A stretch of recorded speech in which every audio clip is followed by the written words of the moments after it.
Azroq samirsan bo'ldi deyotgan har qanday do'stimiz bo'lib qolsanglar, oyda 3 kilodan 5 kilogacha, 7 kilogacha tarafda normal badan og'irligini oshirsan bo'ldi.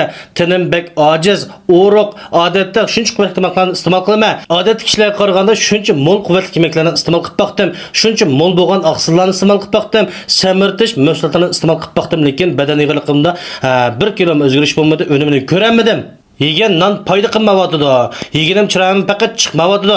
Shu sababdan putqunlarim mag'dursingan, putqun isimaydigan, o'ltirib qopqanda bosh qaydigan, ko'z oldim qorong'u bo'lishadigan. Mushunda ahvollar ko'rilyapti. Mushuning qarta haqiqiy sap tabiiy bir ishonchlik mahsulot topolmayapman deydigan do'stlar bo'lib qolsanglar, mushu filmga haqsiz yurakdan berib o'tgandan keyin inkas rayoning xo belgilarini ko'plab yo'lovchilar birga ostidagi yulduz belgisini bir besib o'tgach, sizlarga o'xshash o'riq avoq do'stlarga mushu filmni to'liq bir yo'llayapsanglar do'stlar. Shu o'riq avoq do'stlarimiz foydalanib bizniki önümünü bir kapalet yasap berayotgan mahsulotimiz mayli kichiklar bo'lsin, mayli cho'nglar bo'lsin, mayli erlar bo'lsin, mayli ayollar bo'lsin, o'rtaq iste'mol qilishga tamoman mos keladi do'stlar.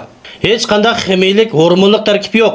Oshqozon, taljiga, börekning xizmatini, ya'ni ichki a'zoning xizmatini yaxshilab turib, oziq-ovqatga badanga shumirilishi ilgari surib turib, bir bosqichda 5 kilodan 7 kilogacha, 8 kilogacha tarafdan normalni samirgili, badan og'irligini oshirg'ili bo'ladigan, iste'mol qilishni to'xtatgandan keyin keyniga yenib olmaydigan, haqiqiy sap tabiiy bo'lgan mahsulot. Agarda mening mushu mahsulotni iste'mol qilg'im ba, badan og'irligini oshirg'im ba, samirgim ba, qon quvvat to'liqlab badanimni quvvatligim ba, men iste'mol qilaman, siz rost yuqorida degandek unumga kapolat qila olamsiz degan do'stlarimizga unimiga bir kapolat qilma do'stlar.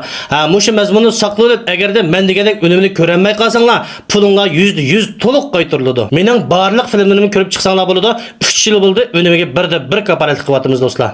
3 yil jarayonida biz mahsulotning unumi jihatda bir xaridorga qarab qolmadik do'stlar. Shunga iste'mol qilg'isi bor do'stlar bo'lib qolsanglar, mush ustiga chiqarib qo'ygan Andijon 27-77 unlarni qo'shash orqali yoki mushu 173 99 03 27-77 unlarni qo'shash orqali men bilan bevosita aloqalashib bizning unumi kapolat yasab berayotgan mahsulotimizni setilib iste'mol qilsanglar bo'ladi.